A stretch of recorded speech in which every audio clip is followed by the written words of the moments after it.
what possible good is this terrible thing that's happened if you are allowing it to happen. We are going to be subject to all manner of moral evils or natural evils. I think that there's a lot to be said about waiting on the Lord. He's not a cosmic vending machine. He's a person who will teach you and does see the end from the beginning. It helps us to become, as Latter-day Saint theology teaches, to become like God. Unhappiness helps you to enjoy happiness. Unhappiness can make us appreciate happiness even more than not experience it. Is that my understanding of what you're saying? You didn't build your faith in a day. You don't need to destroy it in a day. Just take your time. Welcome back, everyone, to another episode of Sword and Spirit. My name is Daniel Sorensen. My co-host Tori is unable to be here today. She had a little emergency she had to attend to, but I'm here with my friend Roseanne. Roseanne, how are you doing today? Doing great. Awesome. That's great to hear. Roseanne, tell us a little bit, before we get started, so people know, because most people here probably don't know who you are. So just give us a little bit of background, like who you are, what you do, why you're on today. Just give us a little bit of background there. Sure. I am a brain tumor and double aneurysm survivor. And so I've been asked to speak in many different places about that situation and how it relates to faith. I'm also the director of Uplift, the community of faith, where we talk about faith crisis and in a safe community. And then also I have written a few articles here and there for Public Square magazine and just kind of keep myself busy in the realm of faith crisis. So that's a little background. I'm also a business owner here in Arizona and I own a sign company. Yeah, there you go. Mom of 5, been married like 28 years. Yeah. Awesome. So you said you write a little bit for Public Square magazine, and you're the director of Uplift. Mm-hmm. Just for those that don't know, let's start with Uplift. Let's start with Uplift Community of Faith. What is Uplift Community of Faith? Okay, well, this is a Facebook group. It really had its heyday during COVID when people were really struggling with faith. And it's just a Facebook group where anyone can join in and in a safe environment, ask the questions that they're worried about. And we're going to be more faith affirming in there. We call it pastoral apologetics. So we're going to listen. And if you have questions, we're going to see if we can't find a faith affirming answer or any answer that helps build faith. So, yeah. Awesome. I love that, ministering to people that struggles. I think that's very important. And then you said you write for Public Square magazine. What is Public Square magazine, and what specifically do you write for them? I've written a number of articles. The two that I loved the most were, one was about presentism, and the other one was about post-traumatic growth instead of post-traumatic stress disorder. After that, there is something that very few people know called post-traumatic growth, where you can actually grow after and acclimate to the new life post PTSD. And so Public Square, they're just a wonderful organization, tons of articles that are so helpful and faithful, and just a lot of really wonderful articles on various topics. Awesome. That's great. And we'll be sure, for everyone watching, we'll be sure to link those specific organizations, Public Square and Uplift, in our description below for today's episode. But today we're gonna just dive right in specifically to your story, Roseanne. You've told us a little bit about who you are, and today you're going to be talking a little bit about things like anxiety, PTSD within faith crisis. So I'm just going to let you have the reins for this discussion. I may pop in here or there to ask questions, but the floor is yours. Let's just go ahead and start with your upbringing in the gospel and just your story. That sounds great. Yeah, I am the oldest of six, and I lived here in Mesa, Arizona for many years. Went to Highland High School, and as I got older, got married, and I had one baby, and then I couldn't get pregnant for about 4 years. During that time, I had a really unique event happen to me where I was driving down the freeway, and I felt this very powerful presence come over my whole body. And as I was driving, it was so profound that I turned off the radio and I began just like thanking God for that moment. I was like, this is really a beautiful moment where I feel so connected to you. I feel like you're right here with me, God. And I just really loved this feeling to the point where I even slowed down. I was driving to my sister's house and I hardly ever just drive the speed limit because I like 5 over, okay, like a regular person. But in that moment, I slowed down, and it felt like God was in the car with me. And moments later, about 5 minutes later, a woman pulled out in front of me and just there was no time to react. We T-boned, and I was left like in a car that was total, just completely totaled, and in the middle of the intersection, just laying on the ground and looking up the sky, going, "What just happened?" And from then on, I had a lot of questions. If you're with me and I can feel your presence with me, why didn't you tell me to avoid this accident? Why did this accident happen? Also, what possible good is this terrible thing that's happened if you are allowing it to happen? And why are you allowing bad things to happen to me? And so there was some really big theological questions that hit that I did not understand. Um, I really learned a few things as I tried to grapple with that, because I had one family member even make fun of me, like, well, if you feel like a good feeling, let me know so we don't crash. You know what I mean? Like, it was a very difficult thing to reconcile. And what I learned from that is that sometimes God allows bad things to happen to us for the greater good that could happen, or for many, many reasons. The biggest reason is that we chose to come here to endure life, to grow.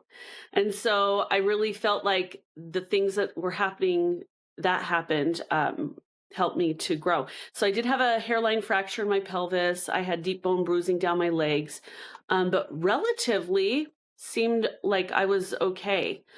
Took about, a couple months to feel like I could like be a human again, but went on with my life from there. So about 10 years later, I was moving, and this is separate, but it's going to come together, so you'll wait. I was moving from one end of the valley to the other in Arizona, and I felt crunching noises in here. And I thought, why am I hearing crunching noises? Went to the doctor because I started to see a little lump right here. And when I went in, they lost my paperwork. A bunch of things happened, and they found out finally you have a tumor the size of a golf ball in your frontal lobe. And that was another one of those moments like, what do I do with this? I have 5 children now. They're little crawling babies too. And so I've got to try to figure out what I'm going to do, or what I should think, and what is his role in my life right now to help me get through this. They didn't think it was an emergency at the time, but unfortunately, it became an emergency because the tumor broke through the orbit of my eye and merged the outer world with the inner world. And so one night, my eye swole up completely, and I went to the hospital. They sent me home, and I just felt so devastated because I was in so much pain. I went to take a shower, and in there I said, "God, what do I do?" And I heard a very almost audible, but very just like certain voice in my mind that said, "Roseanne, you will go to the hospital right now." It wasn't anything that was made me feel fear or worry at all. was just very peaceful. You will go now. And so then I got out of the shower and I said to my husband, I think I'm supposed to go to the hospital again. They just sent me home. But okay. As I got dressed, I was immediately hit with the most powerful amount of pain I've ever been in. And I've given birth naturally twice. I will never, ever in my life go through a pain that severe.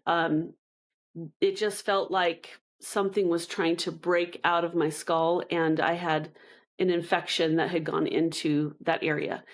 And so I barely was able to walk down the stairs. I was only capable of throwing up, crying, snotting. That was it. That's all that was around me. And I think there's some point in my life where you have to say, why can't I feel God? It could be because your body's too loud. Because in that moment, there was absolutely nothing outside of my suffering. There was even moments where I started to feel like I was going to pass out because the pain was so high, almost as if like I was coming out of my body or something.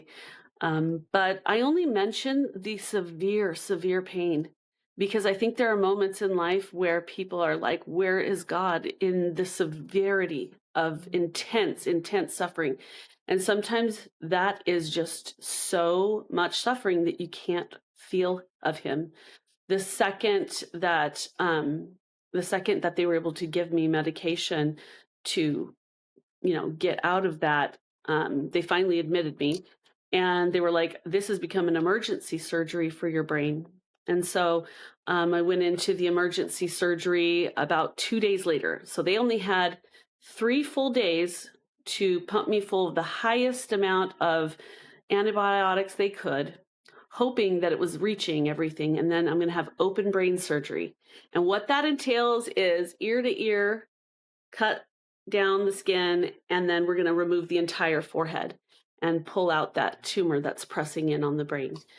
And I didn't know what to expect, but I had a prayer. I was given a blessing. And then I read from D&C 98, and I'll just read you the part that really hit me. I just flipped to it because I was just like, I need God's comfort right now.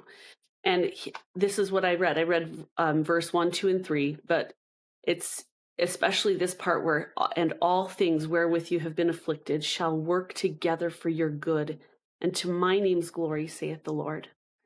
And I felt that every affliction that I was going to endure, everything that I was going to go through had a purpose. But I just prayed that purpose was that everything was going to be okay, because I was told, you could probably die, you could have all these things happen, this whole side of your face could, not work. And so went through that, came out, and they were like, this was a miracle surgery. What should have taken 8 hours took 3, and it popped right out. And it was just like the best possible scenario. And so I really felt like in that case that the Lord had helped me and had been with me and held me together through it. And of course, I went through months of recovery. What I didn't understand was that my brain had taken a snapshot of the very, very worst moments of when I was trapped, like a prisoner trapped in my body. And now I was going to go through something called PTSD. That's when you try to avoid talking or thinking about the traumatic event. You're staying away from anything that would trigger you of even the thoughts of that.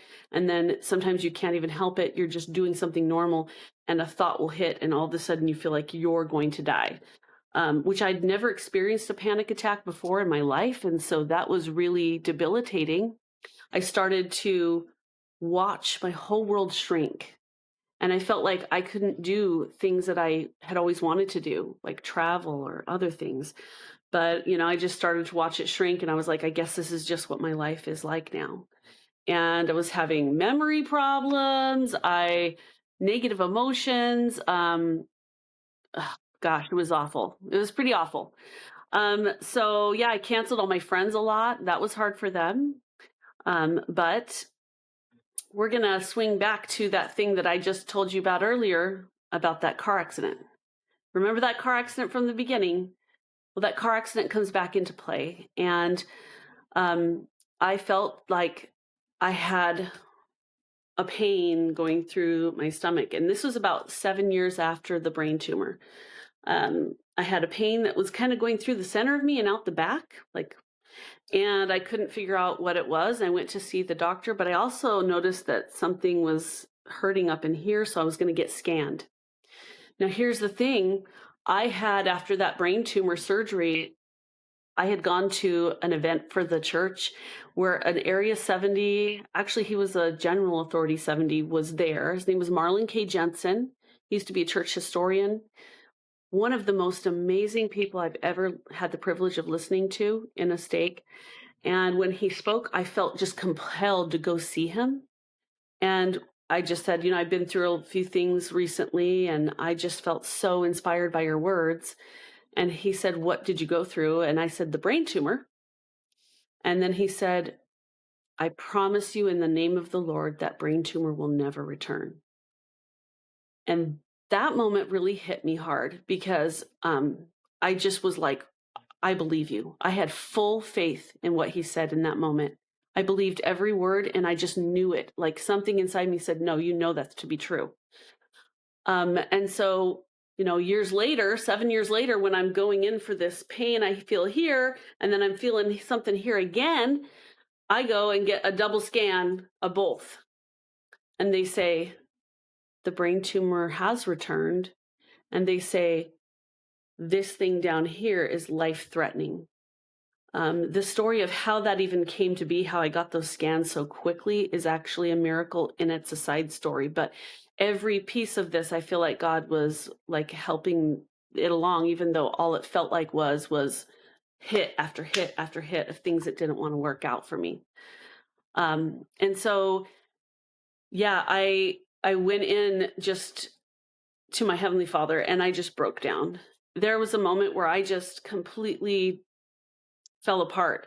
I'd already known how terrible surgery is. I've already known how terrible, how hard life can be. My son's on his mission, and I felt like so much heaviness. And I was like, God, either you're wrong for what you're doing to me, or your servants are wrong and they promised me something they shouldn't have promised, or I don't understand why you're putting me through all of these things and I'm wrong somehow in the way I'm processing this. I need you to show me the way. And so in that moment, I just prayed and prayed. I mean, I think I was there crying my eyes out like a tantrum with my Heavenly Father, trying to figure out what to do about everything. Now, luckily, this whole section here, that was taken care of rather quickly. They had to take out two aneurysms, one the size of an orange, one the size of a pea, and it was really an awful experience to go through again. And I'm sorry it's so heavy, everything I'm saying, but I felt like I was carried through it, and I met amazing people throughout that process. And that actually happened. So I got the time mixed up there, but that actually happened first. Then that secondary scan that they said that not only had I had a brain tumor return, that I would need another surgery on this. So it was like back to back to back hits where I had that massive surgery with the brain tumor, right? 7 years later, have this terrible surgery where I lose part of my pancreas and my entire spleen. And then after that, they're like, yeah, you might need to do all that again. Everything that I just been through, do it again. And that is when my faith hit rock bottom. That's when I came apart. And I hate to even say that my coming apart was a faith crisis, because I still always felt so faithful. I just felt confused. And I know that that's a little bit of imposter syndrome there, but I really needed God to make sense to me that he was either killing me very slowly and it was awful, or he needed to show me the way. And so when I prayed, I felt very strongly him saying, wait on me, have patience. And I didn't know what that meant, but he was like, prove me herewith. I will show you that I am God and that I know. And so I went into this surgery first. Um, and they went in and they said, hey, we didn't find a brain tumor in there. What we did, though, is when we went in there, we noticed that there were some other things that may have given a shadow. We cleared those out and rebuilt all of your sinuses because they needed to be rebuilt. So it was a successful surgery. And I felt like that was Heavenly Father being with me, even though I'd been through so much. And then the second surgery that they wanted to do the night before I got sick. And so they took a secondary scan because I said, I don't know if I can go through surgery because I'm sick. And they said, guess what? You are sick, but you don't need that surgery. The pseudocyst that we saw is not there anymore. And I felt like Heavenly Father delivered me from the immense trial that I was about to go through.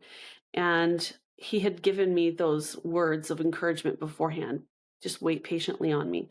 I think oftentimes when God has asked me to be patient, I haven't always been patient. It's very hard to be patient when you go through a lot of suffering and trials. And, I think that there's a lot to be said about waiting on the Lord. He's not a cosmic vending machine. He's a person who will teach you and does see the end from the beginning. Like we have in Doctrine and Covenants 93, God has knowledge of things as they are and as they were and as they are to come.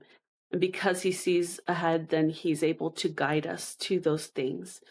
And if you or anyone is struggling with PTSD or anxiety and you've been through some hard things that have gotten you there, I do have some words of advice. But first, I just want to ask you, Daniel, if you have any questions for me right now before I jump to the advice.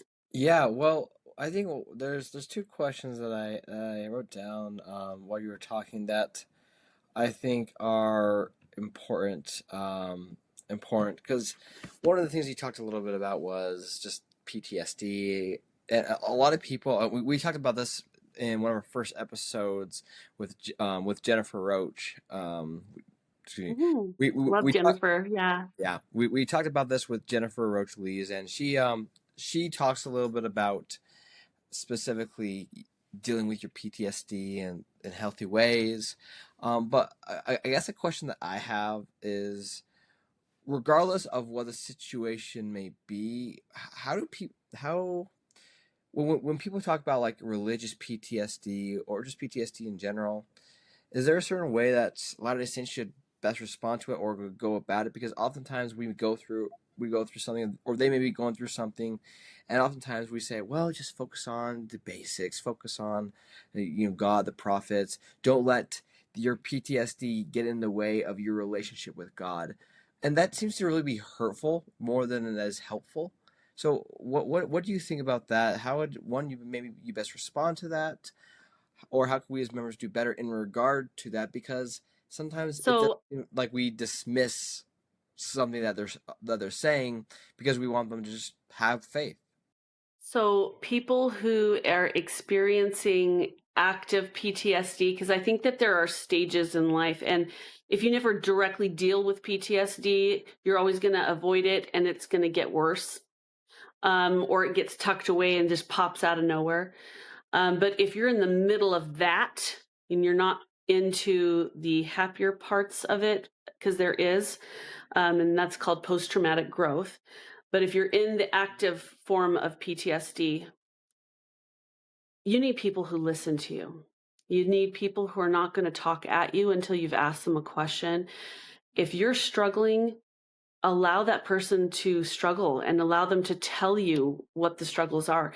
In fact, you're not going to fix it for them. This is the one and only thing that a person cannot really do for someone else. You really cannot help somebody navigate something that is very, very internal in their own space, in their own mind.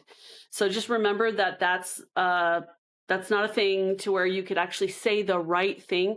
You can say the wrong thing, and that is should statements. You should, okay? Got to be careful about should statements. Secondly, talk more, listen more. You don't even have to talk about this, because actually one of the tenets of post-traumatic growth is socializing. In fact, extroverts actually experience higher rates of post-traumatic growth because we're out there talking to people. And the more that you create connections with people, the more your brain is doing some positive work towards taking in more positive information. The thing with PTSD is it wants you to isolate. It wants you to pull back and just rip away from everybody. It wants you to no longer do all the things that you have done before. It rips away your hope. You don't think that you can do normal things, and people need to be patient with you when you cancel on them and things like that. So if you're struggling with faith specifically, what you need is somebody who says, take your time. You don't have to solve it today. Take your time. You didn't build your faith in a day. You don't need to destroy it in a day. Just take your time. I have been living with PTSD since 2010, right? Only in the last 5 years have I really found where the growth is, and especially in the last 3.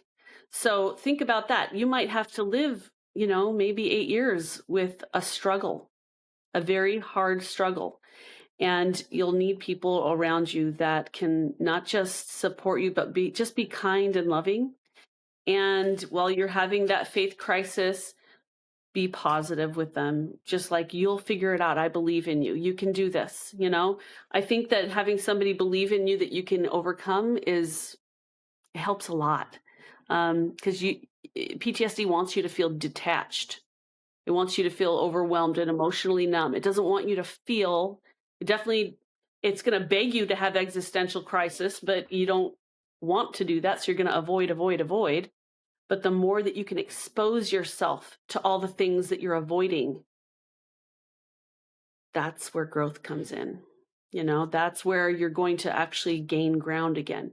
Push yourself tiny, tiny ways to do the things that you're afraid of, that you've been avoiding, and it's going to help. So, that's some advice I would have. Just be gentle and really be including somebody still. Keep reaching out, even if it's only you reaching out to them. I love that. And I do have another question, but we'll save it for a little bit later because it's kind of a little more of a heavy question. And I don't want to deviate too much from our topic. So let's keep going a little bit of where you left off on specifically the solution. One of the things I really learned through that whole process was the absolute power of gratitude. At one point right before this surgery that was going to be major, and I was having a meltdown in the bathroom, like, I can't do this, God, please don't make me do this, and maybe it's better if you just let me pass away. And I just started like completely coming apart, and I felt like I was being pulled into a negative abyss. And I prayed to God in that moment, please help me to get out of this, because it feels like it's so hopeless. It felt like I felt desperate to get out of that hopelessness. And I felt like God said to me, lean into being grateful. And so I thought that was the craziest answer I've ever had. But I just decided, well, if this is a real answer, because I don't know how revelation works at the time, especially, I'm going to try it. So I just started listing all the things I was grateful for. And I couldn't believe when recently I was watching Arthur C. Brooks, who's a Harvard professor. A lot of people talk about Arthur C. Brooks, love him. But he said something to the effect of that thanks helps you combat anxiety sometimes, and giving thanks and having gratitude, because it's switching the gears in your mind. And I thought to myself, that is exactly what happened in that moment, because I was delivered. I mean, for 1 minute, I felt like there was no hope at all. And the next minute, I felt like God is with me and I can do this. And it took like about the span of 5 minutes, but I just listed all the things I was grateful for. And it helped. And so one of the things that you're never going to want to do is all the things that you don't want to do, but they're the things you need to do. I've seen that. Have you ever seen that in your life, Daniel, where it's like your body wants you to do this, this, and this, but what is right is this, this, and this. And if you ever choose to do those things that you know that are hard, that you don't want to do, you're happier. Yeah. That's yeah, that is absolutely true for everything that anybody can go through with anxiety and um, PTSD, at least in those two arenas. There's so many things that your body you just don't want to do. Sometimes you don't even want to get out of bed. But the things that you do um, that are hard help. So gratitude was a huge one for me that I never saw coming because it didn't make any sense to me, you know, but it changed my brain chemistry and it helped to get through anxious moments. Um, Also, courage. When I'm afraid of something or something is coming up that I'm worried about, then I say to myself, can I be courageous for just a moment? Like if I'm having a panic attack and I feel it coming up, and I tell myself, all right, can I be courageous for 5 minutes? Can I hold it together for 5 minutes? And then it will pass. And it's actually helped them to not happen as often. So I think everybody has different ways of getting through. I actually learned that one from a Buddhist monk of all people. Just talking about staying with something and having courage to face it and allow it to be. So that actually helped quite a bit. Um, I also believe that we did not come here to have an easy time.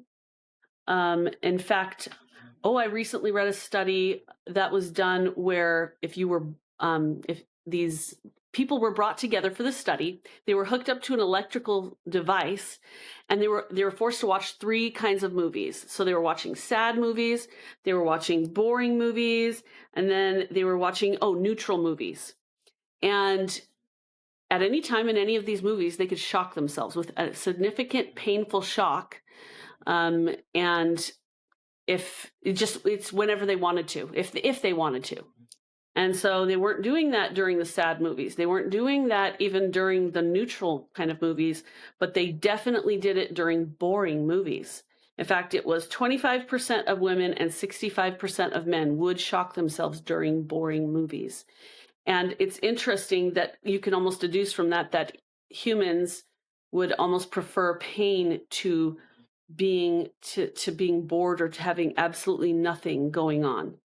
And I wonder if that's a part of my eternal nature, especially to know that I'd rather be doing something. I'd rather feel something. I'd rather have, things to overcome and trials than have nothing at all and have perfect ease. And I don't think that unhappiness is evil. A lot of people think unhappiness is unhelpful and good. I mean, not good. But I see that unhappiness helps you to enjoy happiness. If you were to remove all unhappiness from your life, you lose the depth of happiness that can happen for you. And so I'm a big believer in that as well, that you really do have to have that. And it also tracks. Look at Stepford Wives type people who only want to appear happy all the time. That's just not normal. And nobody really likes being around a person like that because it's not reality. And so if you're trying to constantly do nothing but kill all unhappiness, you might not be able to really understand the meaning of joy. So that's another thing that I learned during all of this. Yeah, just to clarify, when you say Mhm. happiness or unhappiness is either useful or necessary, um, could you just expand a little bit on that? Because I want to also make sure that's because one of the things that we learn, and I don't mean to get too philosophical, but one of the things that we learn is that in philosophy is that being a logical contradiction, where it's like so you have to experience evil to know something is not evil. Or for example, it's like you have to not know God to know God, which is in and of itself it seems to be a logical contradiction. So, but I just want to make sure I'm understanding your view. Are you basically just saying that are you basically saying that unhappiness can make us appreciate excuse me, unhappiness can make us appreciate happiness even more than not experience it? Is that my understanding of what you're saying? Absolutely. And I think it's also important for us to not shoo unhappiness away. I think we fear it a little too much. And because we fear it, then we're running from it, we're avoiding it. And sometimes we need to embrace moments where we are unhappy. And if we were able to do that, maybe we wouldn't be so quick to shut someone down when they are telling us that they are unhappy. Maybe we would sit with them a little longer, you know? So I think we fear it too much. And it has its place. It's not that we want to seek it out, of course not. But we also have to just remember that we came down here for a purpose, and you're going to suffer one way or another. So you could either suffer in being constantly fearful and worried of unhappiness, or you can suffer through moments that are hard and have an peace internally about that unhappiness that you're going through. Obviously, there's wonderful things in life too, and we want to enjoy those. We never want to like glorify hardship. No. We don't ever want to be like, you know what, this too will pass, which is great and all, but it's probably one of the worst things to say to someone who's suffering. When you tell them this too will pass, what you're saying is what you're going through, it's menial and it'll be over soon, you know? So you just want to be careful with those words. It's not untrue. It's absolutely true. This too shall pass, but it's painful sometimes in the moment. We want to be a little more careful that we're not shooing away and dismissing people when they're having a very difficult time, if that makes sense. Yeah, that makes perfect sense. That basically, yeah, it's not that unhappiness is necessary, but it's more of just like unhappiness we shouldn't shy away from unhappiness, because unhappiness can actually be beneficial when looked back upon. One of the things that John Hick, who is a theist, so he's not a Latter-day Saint, but he's a theist and a philosopher, and he talks about how, suffering in this world, or you could equate that to also unhappiness, because unhappiness tends to be involved in suffering, but that suffering specifically is helping us build souls where it's not necessary. However, it helps us to become, as Latter-day Saint theology teaches, to become like God. And I think that goes hand in hand to what you're specifically talking about.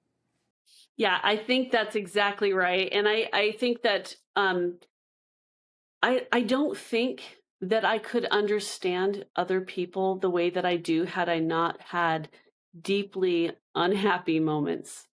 In fact, born from that whole brain tumor thing and the whole nightmare of that and all the suffering that went into that, I came out of that, and almost every day of my life, I'm so joyful. I'm so grateful to be alive. I'm just so grateful to be alive. I think about it a lot. What a joy it is, Daniel, to have breath in our lungs and to have a voice and to have a functioning body and to be able to just be here still. What an amazing life it is. We're so lucky just to be here and to have everything that we have. That's great, and I think that's spot on. It's phenomenal, the world that we live in, and how it can be for our good. So that's great. Do you is there anything else specific that you want to share on PTSD or just like anxiety struggles, how you overcame that more, or anything else? Yeah. Go ahead. I For sure. I've got like just like 5 little things that I would throw out there. If you specifically are struggling right now and you're in the thick of it, remember that God does love you, that he is so aware of you, that he knows how hard it is. Don't harden your heart in bitterness, because you're still watching the story unfold. Your story's not written. So just don't doubt that he loves you, that he is there. And it might take a long time, but invite the Holy Ghost in any possible way that you can. If you need to listen to uplifting music more, please do that. And then the next 3 things I would say is ask for priesthood blessings and priesthood prayers, and let people serve you. Let them put your name in the temple. Let people know. let somebody, at least one person, know what you're going through. You absolutely need to become that vulnerable, because the more people that you let in, it's going to feel really scary. But especially if they're quality people, you're going to get a lot of really wonderful helps. There's been many times that I've walked in the exact moment that somebody needed me to say the right thing to them because of everything I've been through. The Lord is maybe setting you up to be a help to others. So ask, let people serve you, let them in, because I think that's also hard for us to do. Everybody wants to be a servant and help other people, but nobody wants to let other people serve them. And you really need to be able to be that humble to do that if you're able.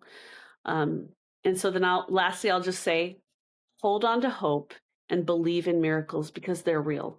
I've had moments where miracles showed up for me and moments where they did not.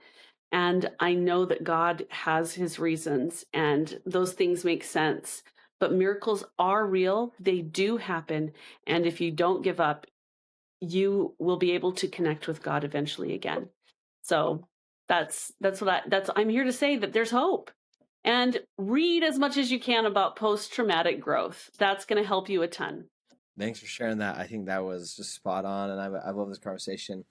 Another question I had that I wanted to say a little bit, because you've talked a lot about post-traumatic stress, or specifically PTSD, and a lot of people will say, well, how is this for my good? And earlier you said that suffering can bring about something greater, and I want to just touch on that real quick. And I think you've talked about it a little bit, but I just want to hone in on that a little bit and just kind of just hash that out a little bit. So when you say suffering is for, can be for our greater good, what do you mean when you say that? Because the person that says, well, my self-experience, let's just say like my self-experiencing and experiencing some form of abuse, or my father or my church leader or someone abused me, and I have a lot of PTSD because of that, and it's very hard to get through. And for you saying that my suffering, how is that loving for a loving God? And then second, just like, how is that for a greater good when I didn't ask for that? So what are your thoughts there? Great questions.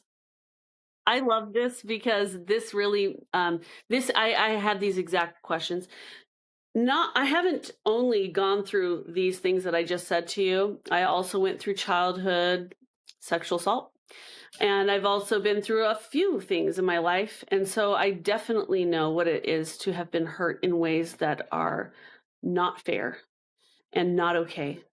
And very, very difficult to even look at the words and say, for my good, that all things afflicted, that I'm afflicted with, will work together for my good. Okay, so that is a very gross thing to say if you're only looking at the harm that was done.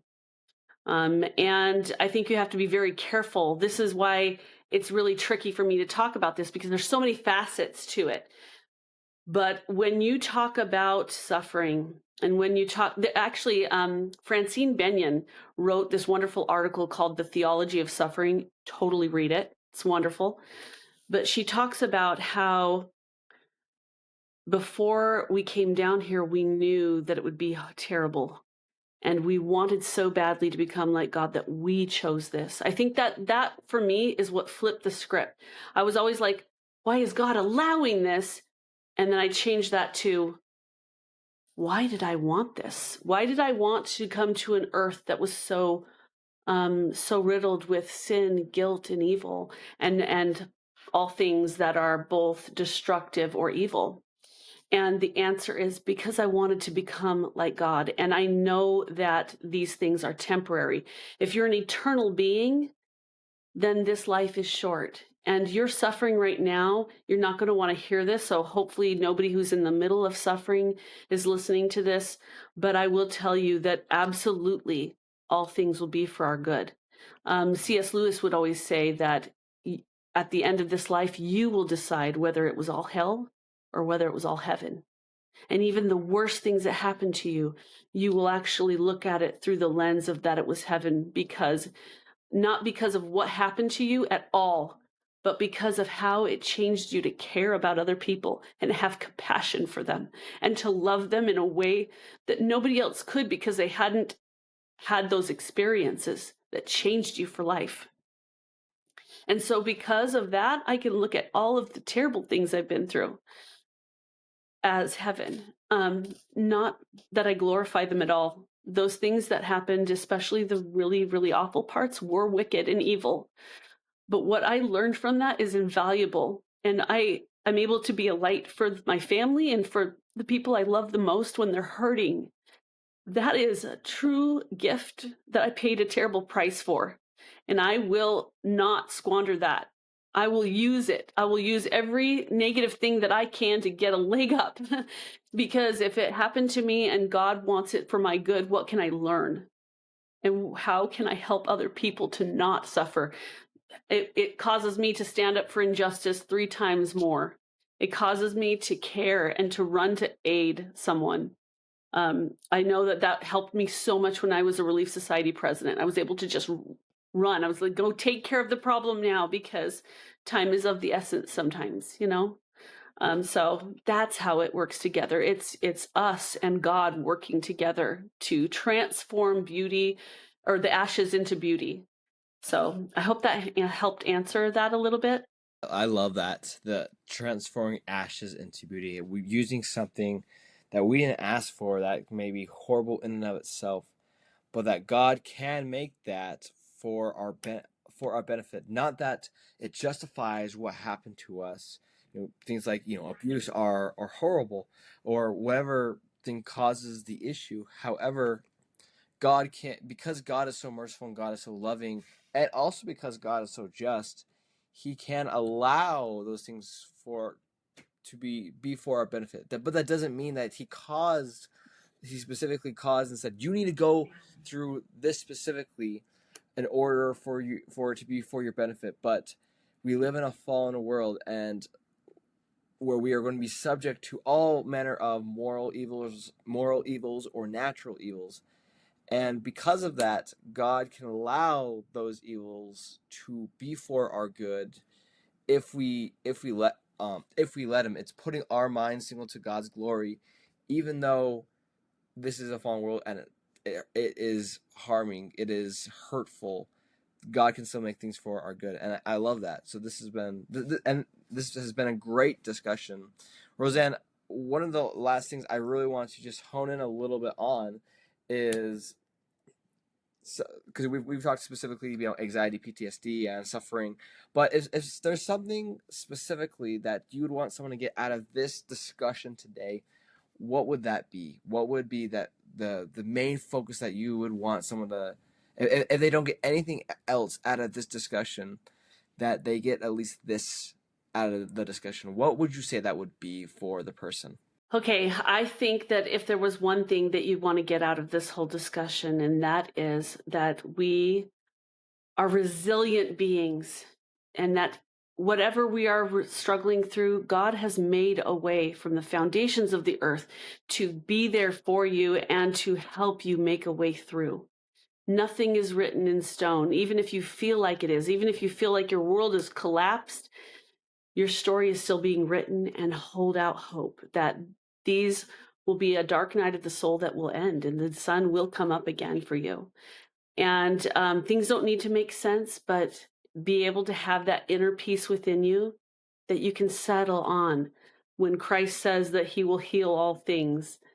All of us will confess that He is the Christ at one point, because we will see the power, the sheer power of who Christ is. We think of Him as so puny sometimes. Oh, He can't handle my sin, my awful thing, or whatever it is. But there isn't anything that He cannot do. I feel like He kicked down the gates of hell to find me. And I know that He'll do that for anyone. And I think that there is so much hope in Christ. And so, yeah, I found a lot of love in the words, thy will be done, because I finally started trusting Christ with my life. That is what I would say. So trust and have hope and believe. Awesome. Well, thank you, Roseanne. Those are profound words, and I think they are very impactful for the person that has been watching today, hopefully. And again, we'll be sure to link a lot of the articles or the resources that Roseanne has talked about, for anyone that's interested in learning more about it. So, but Roseanne, thank you so much for being on, and everyone, Yeah. thank you so much for watching. This has been Sword and Spirit, and we will see you all next week. Take care, everyone.